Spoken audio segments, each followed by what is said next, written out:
Welcome back. We have more updates tonight on our breaking news from earlier this hour.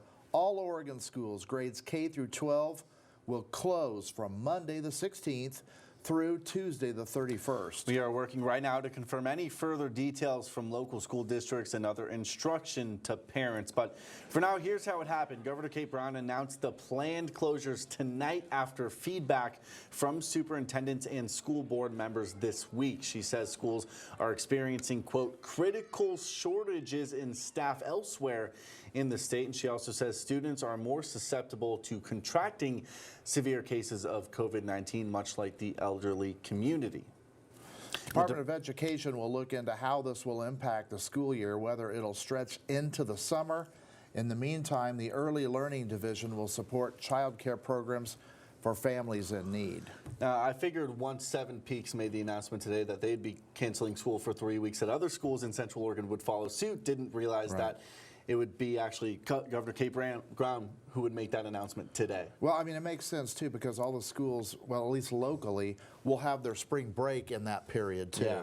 So it's not as many days off as we'd think. It's about a week. But now those days may be added to the end of the school year. We'll see. That's okay. We need to do what we need to do. All right, we're going to take a break. We'll be right back. Now to an update on news we first broke at 10 o'clock. A home in the Woodside Ranch neighborhood south of Bend was badly damaged after a fire broke out just before 9 o'clock.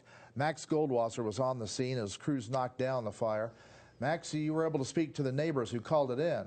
Yeah, Lee, that's right. Fire officials tell me the homeowners were not inside the home when the fire broke out. The neighbors said the homeowners purchased the home 3 months ago and they were in the middle of remodeling. Here's what neighbors saw on Coventry Circle around 8:45 tonight. The neighbor who called the fire to report the fire lives 3 houses away, and I asked him to share what he saw at the time. And at first it looked like a brilliant sunset, and as we rounded the corner, the home was fully engulfed. We begin with breaking news. The Deschutes County Sheriff's Office has opened a criminal investigation on a captain with the Oregon State Police. Lauren Malink just returned from the Sheriff's Office. Lauren, what have you learned? Yeah, Lee, the Sheriff's Office said it received an anonymous tip about an alleged crime committed by OSP Captain Bill Fugate. They said the allegation is not related to his job and he was not on duty at the time. New tonight, a nearly 4-hour manhunt in Tumalo ended with one man's surrender to police. Deschutes County Sheriff's deputies say they helped Bend police in a traffic stop just before 3 o'clock. They soon learned 38-year-old Ryan Fisher Salt was at the Tumalo Tavern. He was wanted for a parole violation out of Redmond. The Sheriff's Office used its alert system to notify nearby Tumalo residents. Fisher Salt was later spotted crossing Highway 20 near the Old Bend Redmond Highway and surrendered as 2 canine teams moved in. Several years ago, he was convicted of breaking into the Sheriff's Office shooting range and stealing 26 bulletproof vests. We'd like to thank the candidates for agreeing to participate in the only scheduled debate for the 2nd Congressional District. Now, the seating order was done by random drawing. On our left tonight, Congressman Greg Walden, and on the right, Ms. Jamie McLeod Skinner. Now, here's how it will work. Each person will get 3 minutes for an opening statement and up to 2.5 minutes to answer each question, with 1 minute rebuttal time if they so choose. Over the last 2 weeks, News Channel 21's auctioned off a little piece of Team USA for a great local cause, and now the numbers are in. Our Olympic apparel auction raised $1,000 for Oregon Adaptive Sports in Bend, thanks to your generosity. Oregon Adaptive Sports offers accessible sports programs to physically disabled athletes in Central Oregon. The organization relies on skilled coaching and volunteers to offer programs year-round. Executive Director Pat Abadou says the extra cash will support the life skills and school programming at Mount Bachelor. It actually is sort of a perfect amount. It costs about $1,000 each day that we provide for students up on the hill. So that's going to pay for a whole day of skiing for local students up at Mount Bachelor. Adabo says OAS has already run over 700 experiences for winter athletes at Mount Bachelor and Hoodoo. Today we're wrapping up our Olympic trivia brought to you by Hoodoo Ski Area. Let's head over to Mike with our final winner of these Olympic Games. Mike. Lee Dakota, it's been a great 2 weeks learning a little more about the Olympic Winter Games. And our final question asked, which continents had never hosted the Winter Olympics? The answer was Africa, South America, and Antarctica. There's actually a fourth continent that also has not hosted the Winter Games. That's Australia. Heidi Fowler of Bend was our final trivia winner. Heidi will be in touch to get you your Hoodoo prize pack. Thanks to everyone who participated these last couple weeks. When we come back, we'll have a look ahead at NBC Primetime. Stay with us. We picked up right where we left off, and all the guys just enjoying, spending time with one another again. Of course, it would not have been a complete discussion about Super Bowl 42 if I didn't pick Boss's brain about the infamous helmet catch by David Tyree. Boss calls it by far the best play in Super Bowl history. Boss takes us through what he saw on the sidelines in a web-exclusive cut of our interview, and you can watch that right now on KTVZ.com. An afternoon of intense thunderstorms resulted in more than 40 new wildfire starts on the high desert. Fire crews are chasing them all. Patrick Lair with the Ochoco National Forest tells us they're all about 1/10 of an acre. The largest is between 5 and 10 acres near Glass Butte. We're keeping tabs on the latest developments as they come in. Good evening, I'm Lee Anderson. That thunderstorm activity is calming down now, but Emily Kirk says we still have a slight chance for seeing a few more of those thunder showers over the next few days. But Emily, you're talking now about that fire weather warning. Where are we with that right now? Lee, we've got about 3 more hours of that being in effect. So it's back. It's fluffy. It's white. That's right. It's snow. Here's a video sent to us just this afternoon from South Sister, where snow is falling in the Cascades. Of course, based on this footage, it may not be sticking just yet. Down here in the lower elevations, it feels like fall with a few more days of summer left, but we could be looking at cooler temperatures and chances for showers ahead. Let's get a first look at our local alert weather. Here's Emily.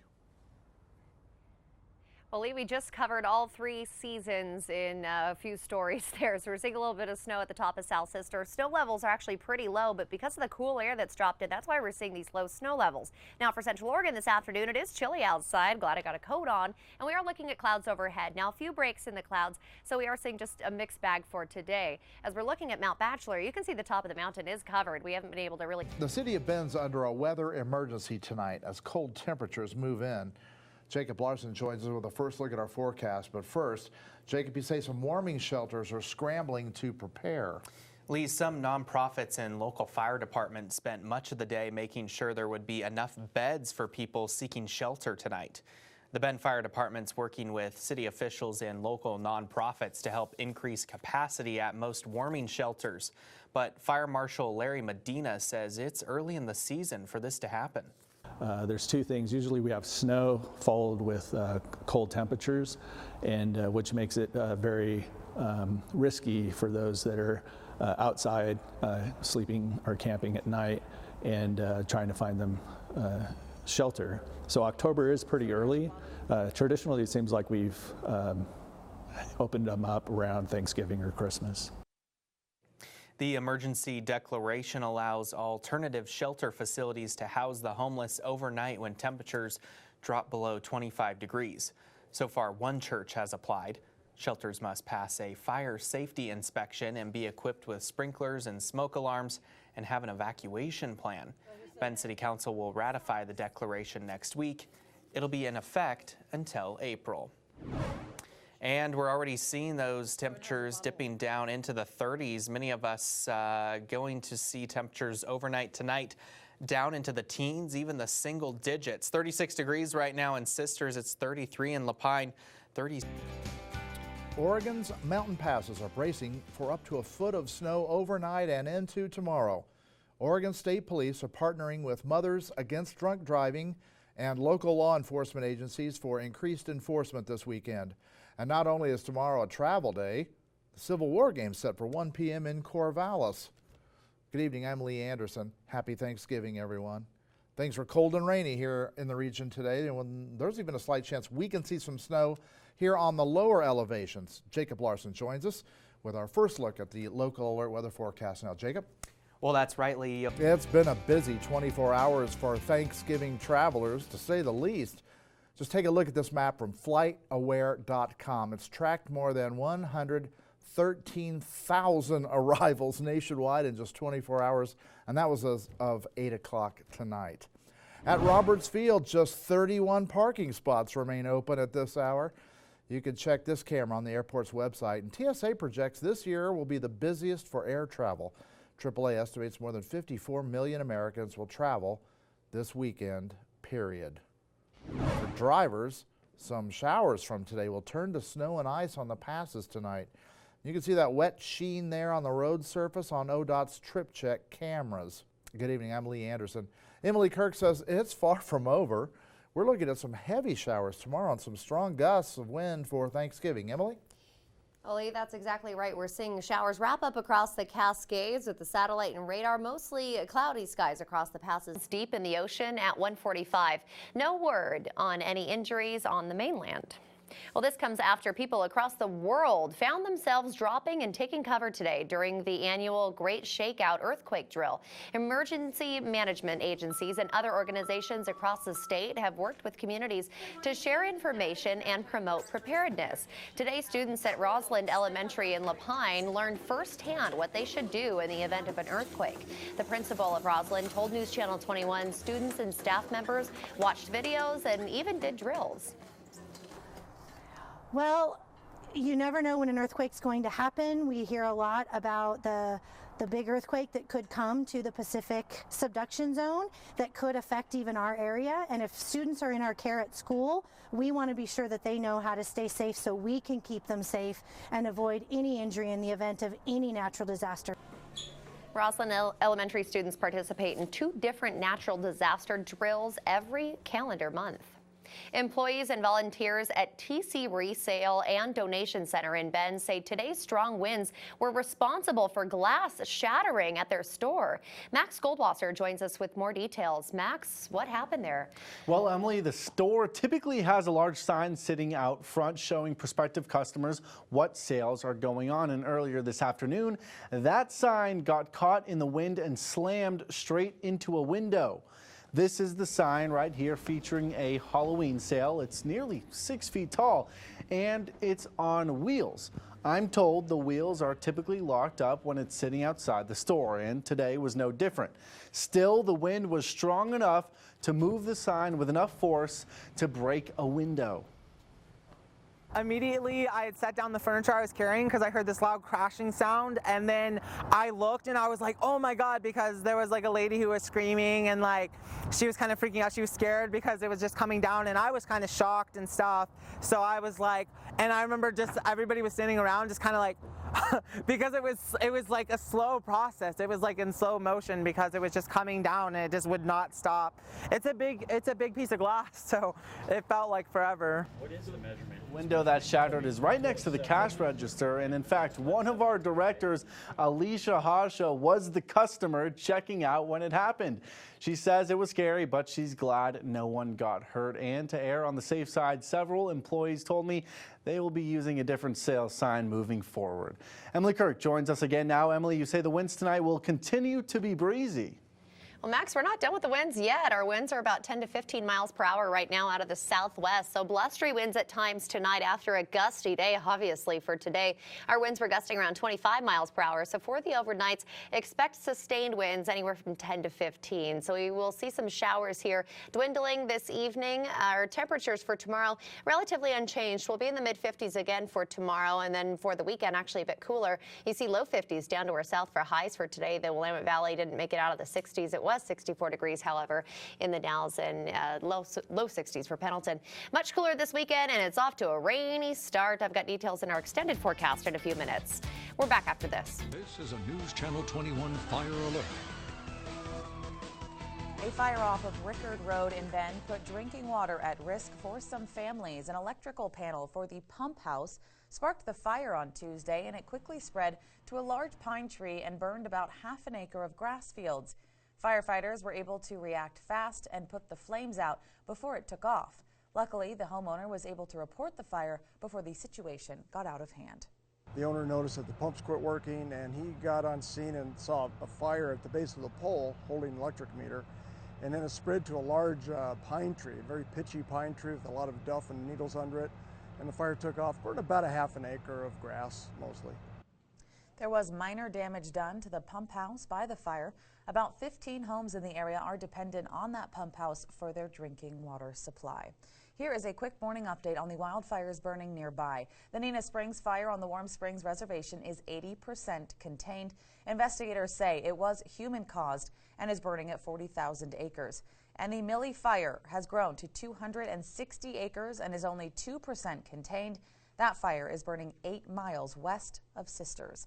Fires across Central Oregon are closing down trails by the dozen. From Mackenzie Pass to the Cascade Lakes Highway, hikers are having to figure out new routes. All trails south of Mackenzie Pass to the Three Sisters Wilderness are closed in the Willamette and Deschutes National Forests.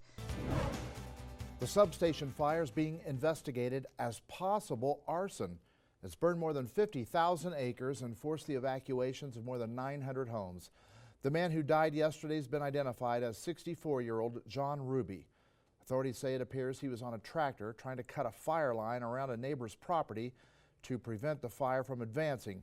The Oregon National Guard has been activated to assist in fighting that fire. Good afternoon, I'm Lee Anderson. It's one of 9 wildfires burning around the state. Pedro Quintana is tracking them and is here with details. Pedro? Lee, fire resources are battling several in the southwestern part of the state. Now take a look at your screen. You can see where most of these fires are located. The Northwest Interagency Coordination Center tells me Sunday's lightning storm ignited these fires located at the Rogue River Siskiyou National Forest. Fire officials are keeping a close eye on the Hendricks fire, which is burning 550 acres, and the Natchez fire, which is burning 750 acres. Now, those fires do have evacuations in place. Now, closer to home in Crook County, the cemetery fire is at 1,400 acres. That fire is burning in the Maury Mountains and is 50% contained. Most of these fires are burning timber in steep terrain. We're also seeing fire conditions in southwest Oregon that are burning in timber. Some of the areas down there have dried out. Again, they're having some wind conditions, some low relative humidities, and the combination of everything has led to some fire behavior down there where it's just so steep. And there's some areas that we just can't safely put firefighters into. And Kara Connolly tells me they're using air tankers to fight those fires. Fire officials were prepared and set aside extra resources because of the thunderstorm that rolled into the state last Sunday. Now, and also there's also evacuations in place for the Hendricks fire as well. And I've been tracking the latest information on the substation fire burning in Wasco and Sherman counties. That very latest information coming up tonight at 5 on NBC. In the control room, Pedro Quintana, News Channel 21. A fire weather warning is still in place for most of our region.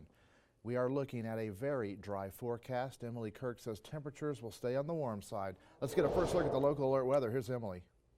Well, Lane, if you look up towards the north, you can actually see some of that smoke coming from the substation fire burning in Sherman and Wasco counties. Plus, harrowing audio from newly released 911 calls is helping investigators piece together last month's Parkland shooting. I love you. I love you. It's going to be fine. Can you hide somewhere? Can you play dead? The latest as the investigation continues on News Channel 21, Fox at 4. I take full responsibility. O.J. Simpson granted parole this morning, effective as early as October. A Redmond couple loses their children to the state for reasons you may not expect, and fish in the Deschutes River are suffering. But why? Find out right now on News Channel 21. A local business is moving to one of Bend's most historic sites. Always wanted to own a piece of Bend and be downtown. And businesses continue to benefit from growth, but all the housing market feels is growing pains. The state's ongoing work to solve the problem after this. Coming up, more money is on the way to help crews working to contain devastating wildfires in Australia. And speaking of those firefighters, a few are from right here in Central Oregon. President Trump defending his decision to take out Iran's Qasem Soleimani. At the same time, his former national security advisor says he's willing to testify in the Senate impeachment trial. U.S. forces were under attack overseas tonight. Iran has claimed responsibility for firing 22 ballistic missiles at 2 military bases in Iraq that host U.S. forces. No word yet on any American casualties. Well, Iran's state media calls the attack retaliation over the U.S. killing its top military leader, who was laid to rest in the Kerman province today. Alice Barr reports from Washington tonight on what that could lead to. The mass shooting is being investigated as domestic terrorism. Gernal Scott has our update. What's going on? What's going on? across the Australian continent. This video is taken from a military helicopter there, flying through red skies above the blazes. At least 25 people have now died, with millions more affected. Jeff Paul reports the country's prime minister is set to commit more than $1 billion toward containment. Trees burning in the Category 4 hurricane heading for the lower east coast of the U.S. These photos are from the European Space Agency, taken 400 kilometers directly above the eye of the storm. And on the ground, beaches in the Carolinas and Virginia are deserted today as residents evacuate ahead of the storm. F-22s stationed in Virginia relocated to other bases. U.S. Coast Guard helicopters, however, are getting in place to answer rescue calls after that storm hits, along with a swift water rescue team from California. And 1,100 utility workers are headed to the Carolinas from Florida to handle outages the storm may cause. Controversy, though, over paying for disaster response pitted the federal government against state officials today. FEMA defended the recent transfer of nearly $10 million from its budget over to Immigration and Customs Enforcement. FEMA officials insist the transfer will not impact hurricane relief efforts. Oregon Senator Jeff Merkley first released a document proving the transfer yesterday, accusing the Trump administration of diverting funds. But the Homeland Security document shows the money will come from FEMA's travel, training, and IT budgets. I don't have the exact numbers, but I do know that we're healthy in the DRF and we have no concerns as far as recovery on that. Do you have a ballpark at least? It's well over $20 billion, so we're healthy on that. The document shows the amount transferred from FEMA to ICE is less than 1% of FEMA's overall budget. Last chair on the ski hills at 4 o'clock in Central Oregon, no matter where you go. But the fun stretches into the night on the weekend at Hoodoo Ski Area. Photojournalist Jordyn Siemens went to check out the fun. The night skiing's been going on here for over 40 years. There's lots of reasons why people wouldn't be able to come during the day, and night skiing just gives them another option. It's a little different crowd, but it's a fun crowd. All ages, everybody's patient and courteous. Good job, man. Just a little bit quieter of a spot. A lot of kids around here. Hoodoo is just a really family-friendly place. Where you can come on a Friday night with your family and run into tons of people you know.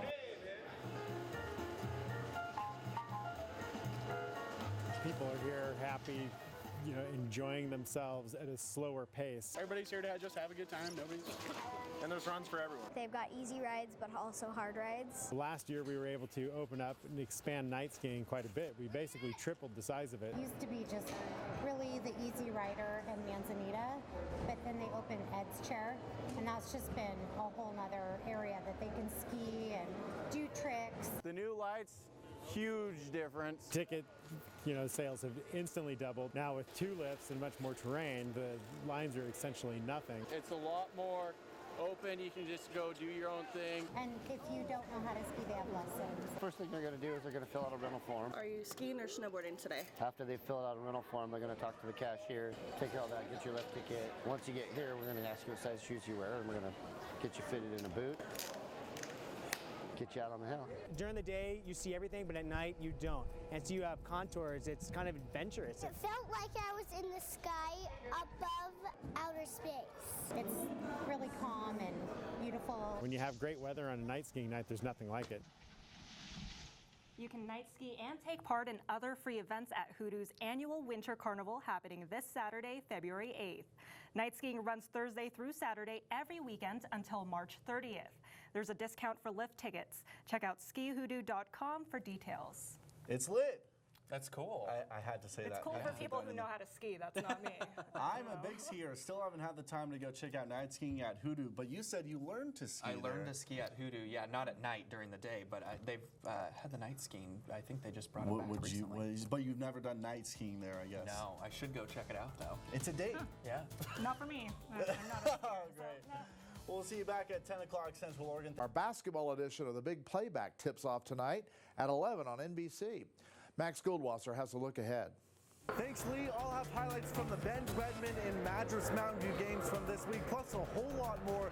You won't want to miss the return of the Big Playback. Thank you, Max, and still to come this hour. A respiratory illness affecting children is spreading across the state. We'll tell you what symptoms to look out for. And I'll walk you step by step through this weekend's snowfall roller coaster. That's coming up in your complete local alert weekend forecast right after this.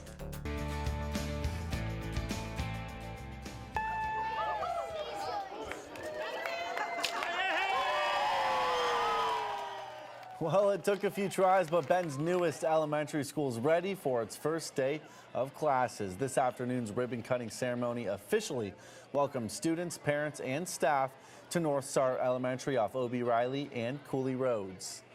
Good evening, I'm Max Goldwasser, filling in for Lee Anderson. The school has been under construction since May 2018.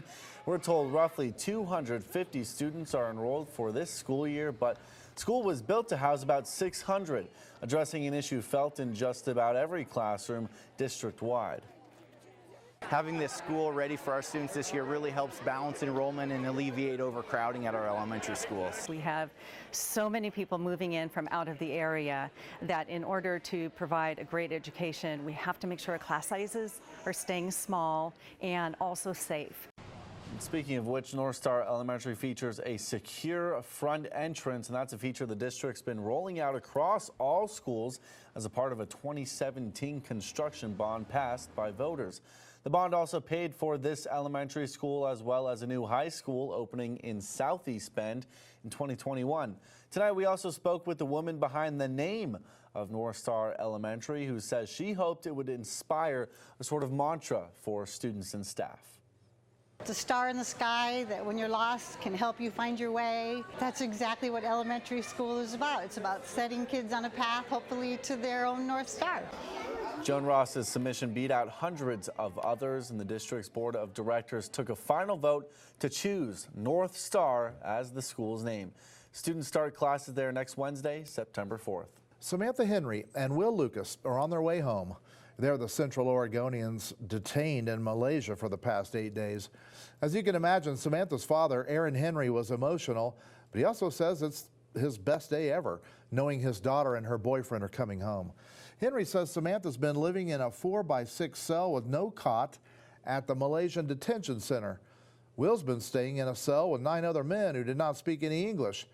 Henry says he only spoke to his daughter twice in the last week. The first time, he says, she was crying, scared and confused as to why she was being detained. And the second time was last night after learning she's coming home. He explained over the phone today what that conversation was like.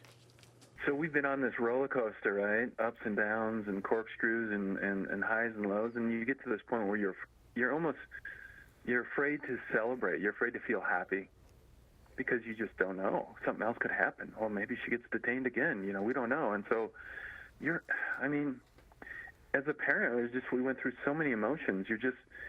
My wife and I were just zombies. How can I enjoy a meal? How can I enjoy sitting down when she can't? And so I felt guilty. And it's tough. They were set to land at LAX earlier this evening and will fly to Redmond tomorrow morning. A 35-day legislative session set to begin tomorrow morning in Salem. News Channel 21 spoke to local state representatives Sherry Helt and Jack Zika. Helt represents House District 54, covering the Bend area. She laid out 4 priorities for this session, including a total ban on flavored vaping products, assistance for unaccompanied homeless youth across the state, changes in standardized testing for Oregon high school students, and tighter regulations on opioid prescriptions, an area that she says hits home in Central Oregon after a well-loved Bend dentist was hit and killed in a DUI crash involving prescription drugs. When they were investigating the accident and death of Dr. Marika Stone, they couldn't find where the prescriptions were all coming from because there was no tracking device for our authorities to look at. The investigation revealed the driver who hit Dr. Stone, Chantel Witt, took Xanax originally prescribed for her dog, Lola. Sherry Helt says the bill would help prevent tragedies like this and improve record keeping. Meanwhile, House District 53 Representative Jack Zika is focusing on two bills. One will champion affordable housing across the state. The other will address what he calls a daycare desert in Central Oregon. That means for every 10 children that need daycare, there's only room for 3. I think there's a lot of families out there that this puts a financial burden on them if they can't go back to work, and you're looking for quality daycare, inexpensive, hopefully, and as it is now, it's not there. Zika and Helt addressed Democrats taking another stab at a cap-and-trade bill to fight climate change. Neither expressed total support just yet, given a potential cost of living increase on working-class families. Tonight, President Trump left Palm Beach and headed to Joint Base Andrews in Maryland. He's set to give his State of the Union address Tuesday night in the Capitol, where his impeachment trial is still underway. Trump's expected to be acquitted by the Senate on Wednesday. We asked Bend-based attorney Jeff Eager about whether the impeachment process will carry any weight when Americans go to the polls in November. Because the impeachment process is a political process, it's not a criminal process. You have another political process that is underway right now. I mean, the Democrats have their caucuses in Iowa on Monday, I believe. That process is underway, so the voters are going to have a chance to say whether, yeah, Donald Trump's fit to be president again for another 4 years, or we prefer someone else. Now there is a chance a president can face criminal charges once they're no longer in office. Jeff Eager says he's not sure whether charges in these articles of impeachment would hold up in a criminal court. Starting tomorrow, police across the state will work overtime to crack down on safety belt and child seat laws. The extra patrols run through Sunday, the 16th, as a part of a nationwide blitz. In 2017, the Oregon legislature passed a law requiring kids to ride in a rear-facing car seat until they're 2 years old. Kids have to stay in a booster seat until they're 8 years old or 4'9". Lieutenant Curtis Chambers says the point is to educate, but you could still drive away with a ticket if you're stopped. If an officer discovers a improperly restrained child, the driver could be held responsible in the form of a citation. Car crashes are a leading cause of death nationwide for children 1 to 12 years old. Curtis Chambers says officers will also focus on distracted driving during the blitz. Now, the claim that domestic violence peaks in the United States on Super Bowl Sundays, actually a myth debunked by recent studies. Reported incidents in Central Oregon don't dramatically spike either, but local experts say that's no reason to end the conversation. News Channel 21 asked both Bend and Redmond police about domestic violence calls on Super Bowl Sunday. Over the last 3 years, both agencies reported numbers consistent with most national holidays. For example, Redmond police reported 4 DV calls on the 4th of July and 5 on Christmas Day last year. Redmond police responded to 799 calls last year. That breaks down to 2 or 3 a day, with numbers rising in the summer. Advocacy groups like Saving Grace in Bend offer 24/7 resources for victims. Executive Director Cassie McQueen says domestic violence can happen anytime for a number of reasons. It's really hard to kind of decipher if it's related to a holiday. Oftentimes it's when school is in session, and oftentimes it just seems related to the weather. So we don't really see an exact trend, but again, the really most important part is those holidays, oftentimes businesses are closed, organizations are closed, resources aren't available, and that's where we really see ourselves stepping in. If you or someone you know is in need of help, call their helpline number or visit saving-grace.org. Still to come, meet a Super Bowl champion living right here in Central Oregon as he looks back on the big game. But first, charitable causes across the high desert this month. When we come back, we'll tell you how to get involved and show you one that raised thousands this weekend alone.